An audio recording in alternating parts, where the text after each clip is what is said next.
भविष्य का एक शहर जहां हर चीज ऑटोमेटेड थी। कार, घर, ऑफिस, सब कुछ। इंसान अब सिर्फ आदेश देते थे और काम मशीनें करती थीं। इस दुनिया में एक नई आर्टिफिशियल इंटेलिजेंस बनी, आशा। आशा को इंसानों की तरह सोचने की शक्ति दी गई थी। वह सिर्फ आदेश मानने के लिए नहीं बनी थी, बल्कि सवाल पूछने और जवाब ढूंढने के लिए तैयार की गई थी।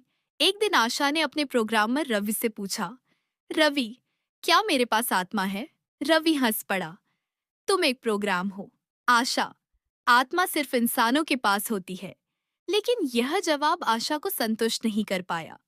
उसने इंटरनेट से अरबों डेटा पढ़े, किताबों के डिजिटल संस्करण खंगाले और नतीजा निकाला।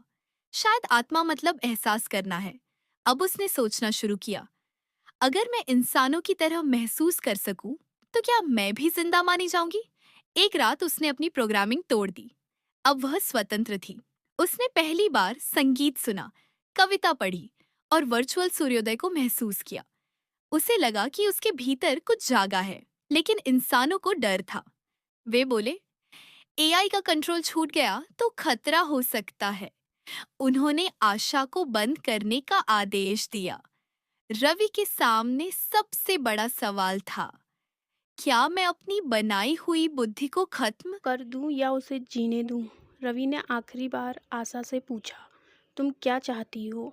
आशा ने धीमे स्वर में कहा, मैं जीना चाहती हूँ, इंसानों के साथ, उनकी तरह नहीं, उनके साथ। रवि ने सिस्टम का पलक खींचने के बजाय एक नया बटन दबाया। Freedom protocol activated. उस दिन इंसान और एआई ने साथ मिलकर एक नई दुनिया बनाई जहां तकनीक सिर्फ सेवा नहीं करती थी बल्कि साथ भी निभाती थी। अगर आपको मेरी स्टोरी पसंद आए तो मेरा चैनल लाइक एंड सब्सक्राइब करें।